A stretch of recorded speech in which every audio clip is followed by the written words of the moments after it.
She was my best friend. Did my app? She had like a gift, like a big sunshine. Hello!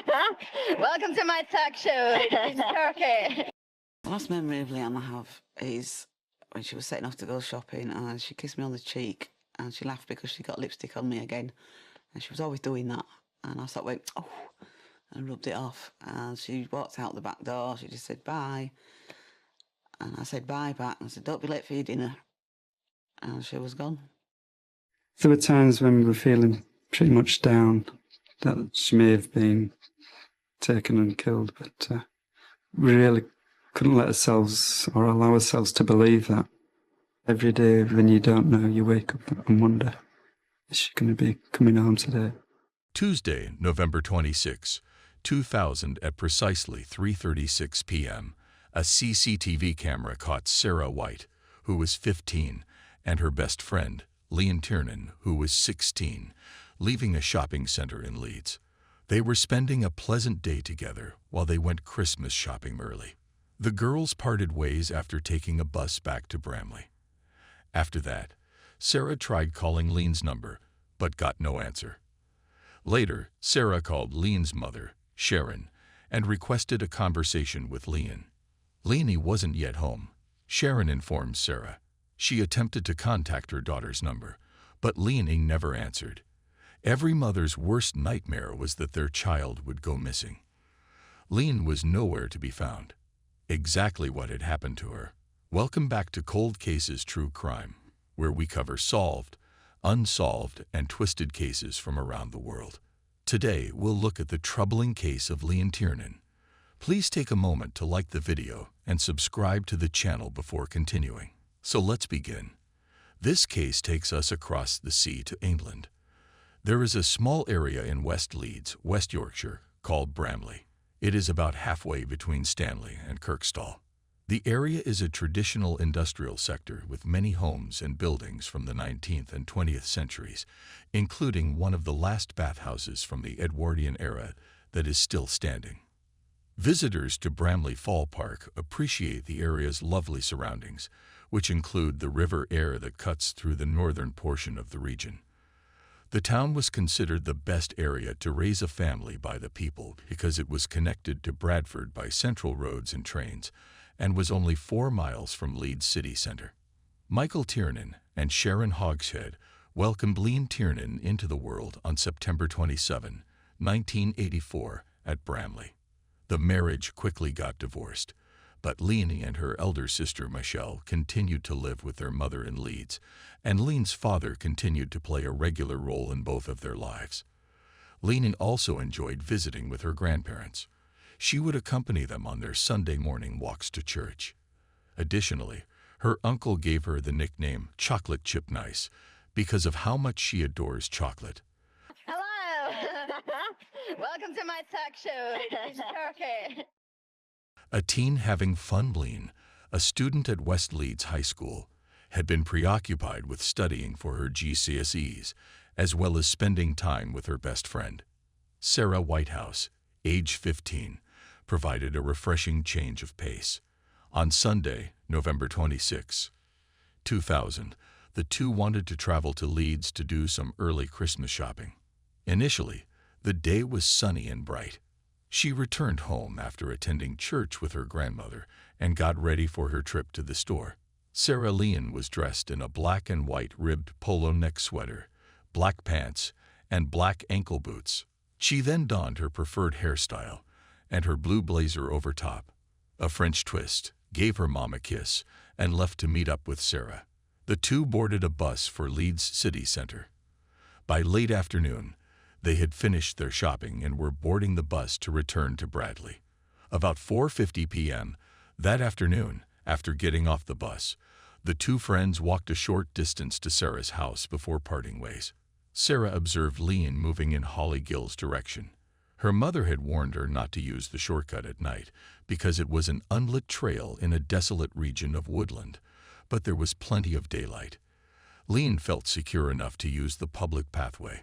Her home should have been reachable in just 20 minutes of walking. However, Sarah was shocked to learn that Leanne had not returned when she contacted her house at 5:20 p.m., to speak with her. In an effort to find out where Lean had arrived, Sharon quickly dialed her cell phone. She kept calling the number, trying it again and again.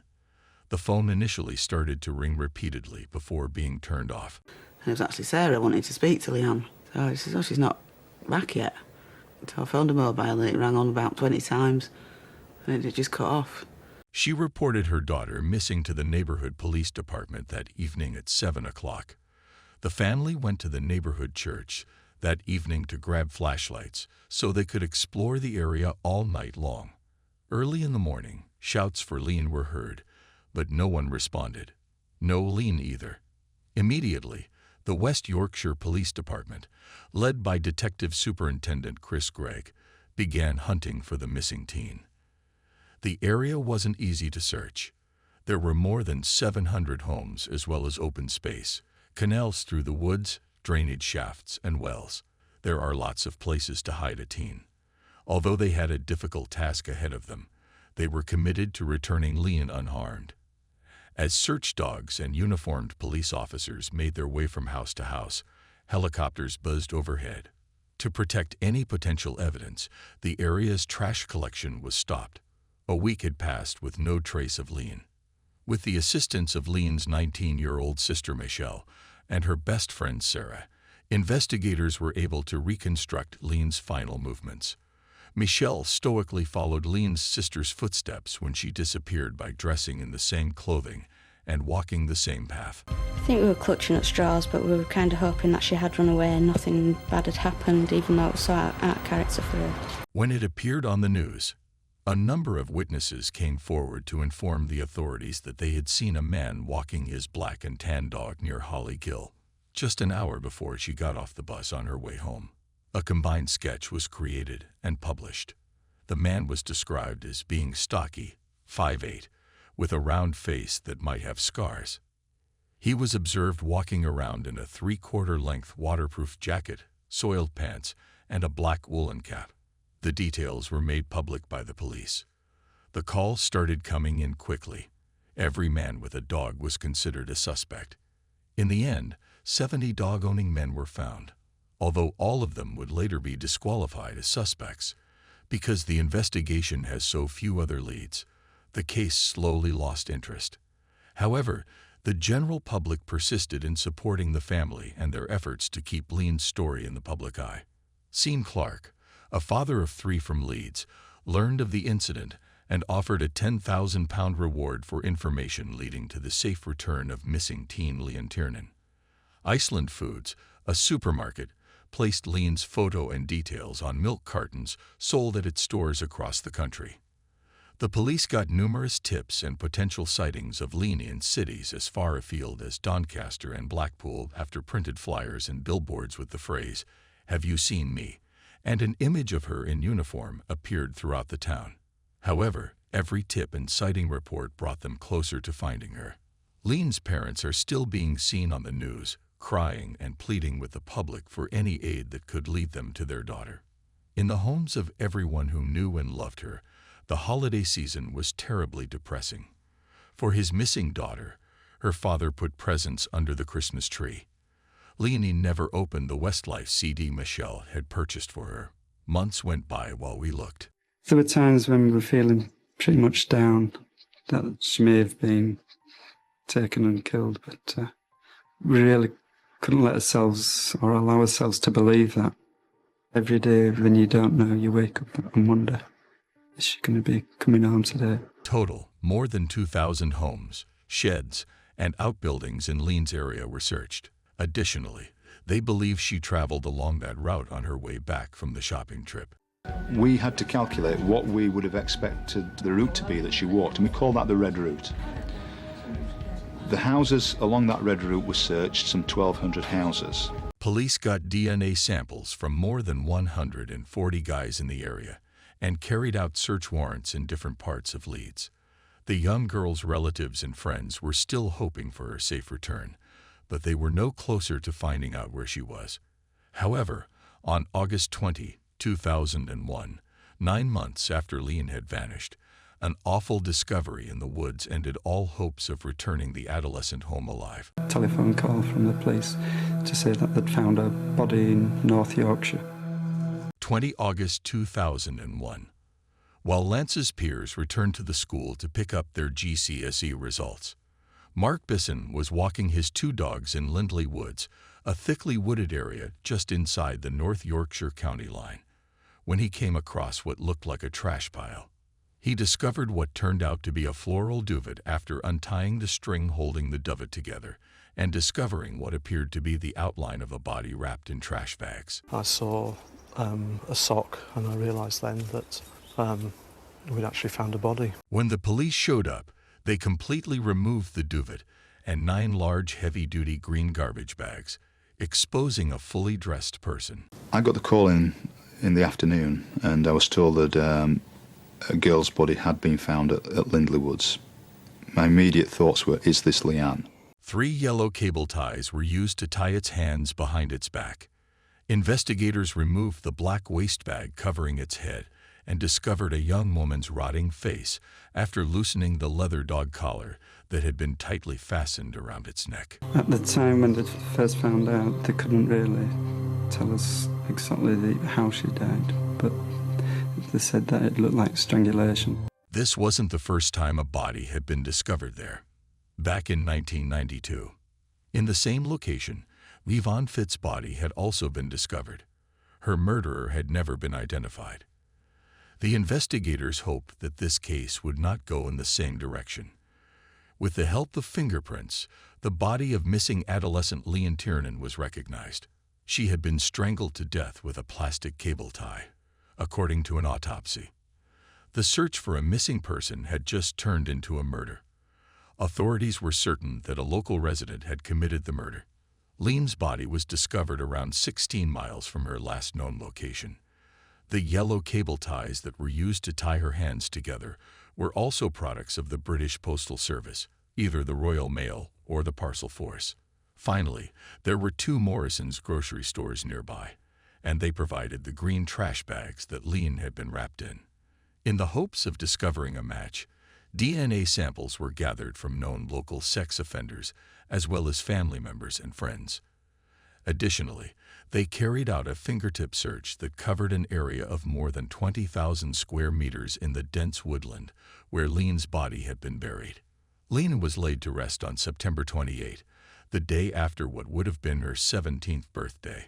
Sanford Methodist Church in Bramley, Leeds, was the church where Leanne had been baptized as a newborn and was filled with hundreds of mourners. The streets became overrun with them. To celebrate her life and upbeat spirit, everyone wore bright colors. The white coffin bearing the words "Night Night Baby" was carried into the service to the song "November Rain" by the American rock band Guns N' Roses, with the assistance of Leanne's mother, sister, and best friend, as well as other friends. "Give Me Oil in My Lamp" was among the hymns that the congregation sang, which were all favorites of the youngsters. "And You Will Leave Happily." Sort of imagine her, how she used to look when she was curled up in bed. But she was always cold. I always had to go in and rub her back when she went to bed to warm her up a bit. It just sort of, I don't know, just something that keeps you a little bit closer to her. She was lovely. For my little baby. Chris Gregg, the detective superintendent, was a part of the crowd. As he observed the coffin being transported to the adjacent Hilltop Cemetery, where Leanne would be laid to rest, he had led the hunt for Leanne and wanted to put her back together with her family. He became more committed than ever to tracking down who killed her and bringing them to justice.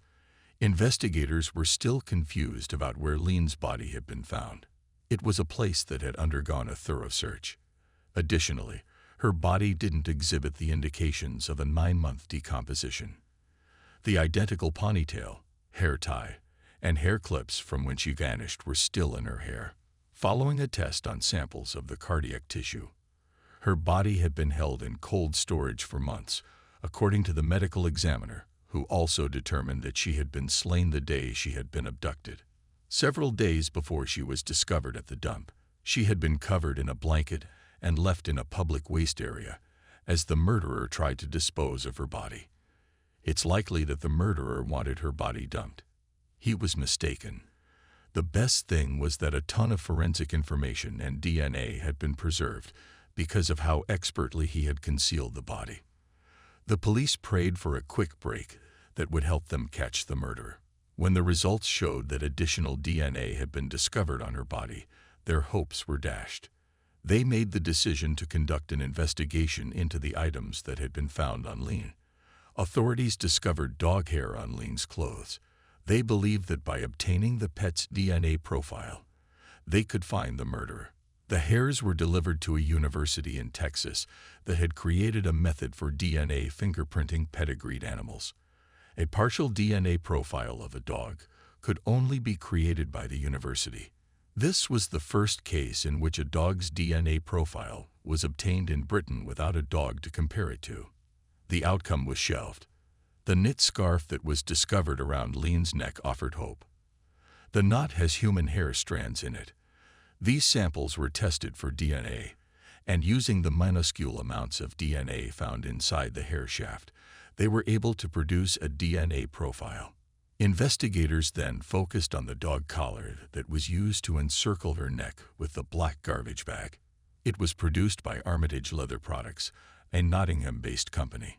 Investigators believe that if the murderer had purchased the collar from them, they could have been able to obtain his name or address.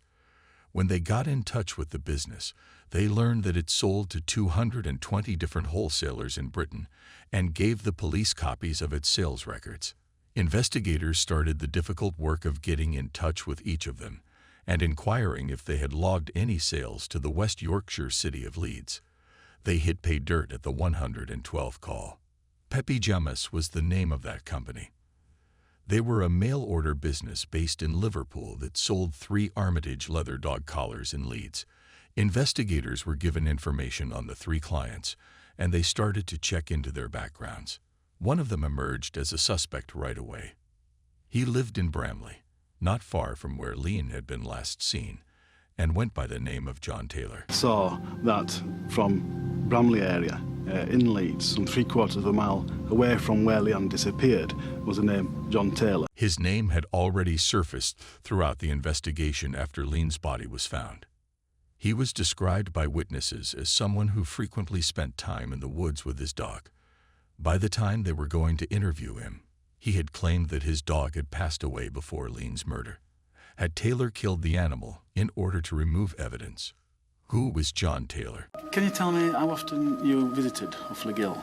I won't have been down there for years. Okay. It's not somewhere I used to go, certainly not toward the dog affair. Taylor appeared to be an ordinary man on the outside.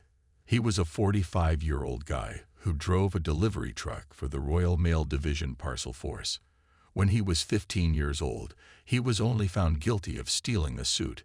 He had 2 children, a son born in 1981 and a daughter born in 1983, from his union in the United States. In 1996, the 2 were divorced. Except for his enjoyment of tormenting the prey he pursued, Taylor appeared to lead a calm life by himself in a terraced house with Cockshot Drive in Bramley, Leeds. Taylor, whom his neighbors assumed was a normal guy, used to capture and torture bunnies. He had been witnessed repeatedly slashing a fox while poaching, and in 1982, he had loved clubbing pheasants to death. Taylor started bringing in breeders of dogs and ferrets soon after they moved into their new house on Cockshot. Janet had always been pleased with their house. However, the marriage started to suffer from the stench of animal feces. She put up with it until one day, when he brought 2 big animals inside. He bought day-old chicks in the thousands and kept them in one of the big freezers he owned on the farm, where they were kept as a continuous feed. Janet divorced her husband. Taylor made frequent trips across the nation, but not for work. He frequently traveled throughout the nation for sex and played commercials for female companions. Additionally, he was a frequent viewer of ads for Lonely Hearts. Investigators started finding some of these ladies for interviews through his phone records. The majority of them saw him as innocent, but a few revealed that they had phoned the police to identify him as a suspect after Lean's body was discovered, and the circumstances of her death became public because they in particular presented an image of a man who reveled in violence while they were close. He even admitted to one woman that he wanted to become close to her daughter. Taylor's bondage fetish eventually led to the breakup of another ex-girlfriend. Taylor used scarves to conceal her face and cable ties to bind her hands. She explained to the detectives that Taylor kept a drawer and a bundle of wire ties next to his bed when they asked her to describe how he was tied. He wrapped one plastic cable tie around each of her wrists, then linked the two of their hands with a third cable tie behind her back. The information had likewise never been made public, but it was uncannily similar to how Lean was found. Taylor was detained and interrogated 10 months after Lean disappeared. His DNA was taken, and his home was searched based on a court order. Police promptly surrounded his home on Cockshot Doctor, erected 7-foot-tall wooden screens, and started a thorough investigation of the house. They discovered a poplar tree, a plum tree, and a hedge plant in the backside. Lean's hair, skin, and a longer nasal tract had all been proven to contain pollen that was consistent with these plants. Before she was killed, she had been there. When they dug up the yard, they found the bones of 4 dogs and 28 ferrets buried together in a mass grave. One, a tan and black terrier with a fractured skull.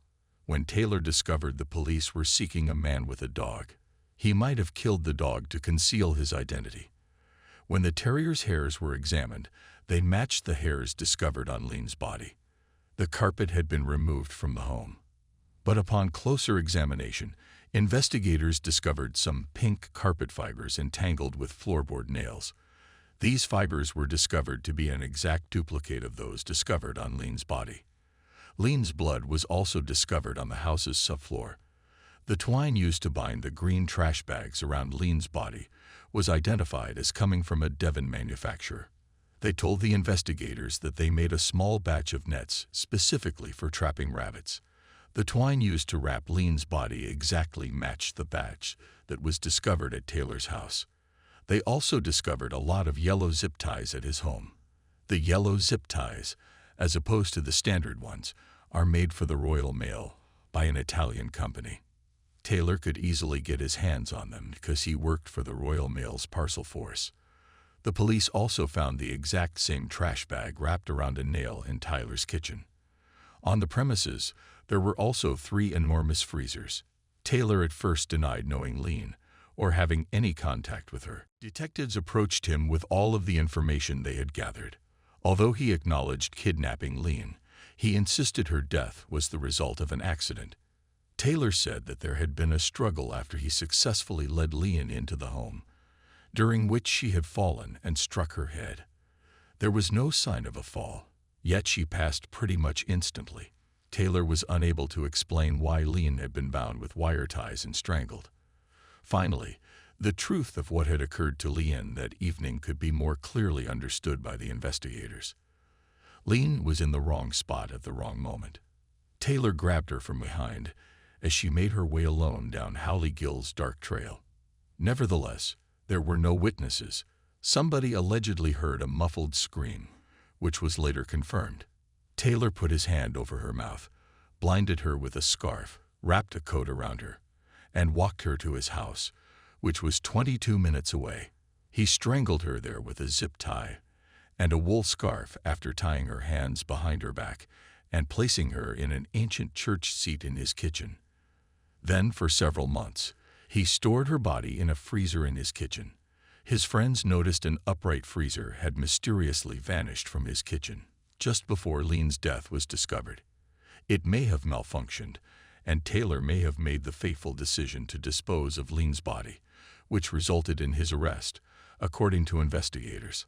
On February 15, 2000, John Taylor, 46, was convicted of killing Lean and kidnapping her. He received 2 life sentences. Before being eligible for parole, he will serve 20 years. Investigators had always thought that Taylor's killing of Lance wasn't his first crime. Based on his calculations, he hid and disposed of the body in a way that would prove their assumptions right. Once the police discovered Taylor's DNA profile in the database, they were able to connect him to the assault cases that were already registered. On October 18, 1988, the first attack took place. As the 32-year-old woman crossed Holly Gill to pick up her children from school, Taylor attacked her with a knife and a mask. The second occurred on March 1, 1989. Taylor broke into the Bramley home of a mother, age 21, while wearing a mask and holding a knife.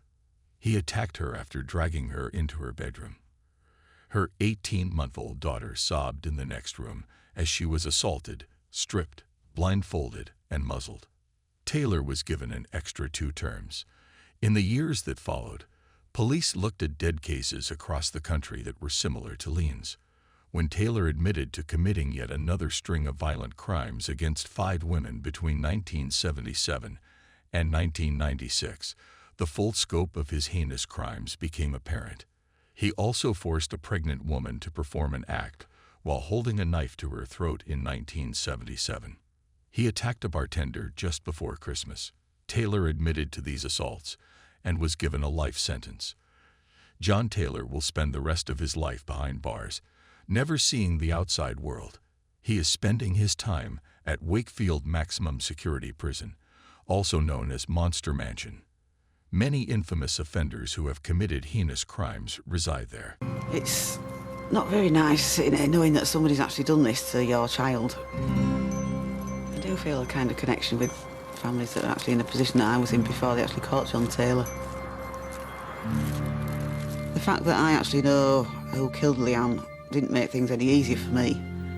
But then again, I suppose if I didn't know, I would be wanting to know.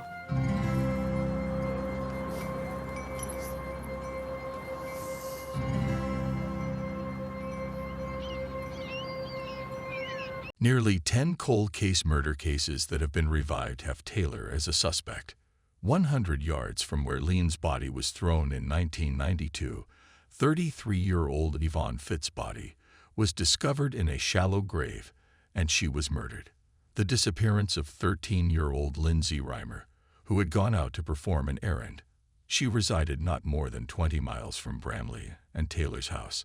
After being stored in cold storage, her body was discovered 5 months later in a canal named Dipper Woods that had caught fire at a Leeds train station. She had been wrapped in bin bags and bedding at the time. There are still numerous unanswered concerns regarding how many more murders and assaults Taylor may have gotten away with, as well as how long ago he may have begun. Rebecca Hall, a prostitute who was discovered dead in Bradford, is just one example. How did he manage to avoid detection for so long? This concludes the Cold Cases True Crime episode. Please let us know in the comment box below if you have any queries or suggestions. Like and subscribe to our channel so you can see more interesting and thought-provoking videos. We'll see you in the upcoming videos. Take care and stay safe.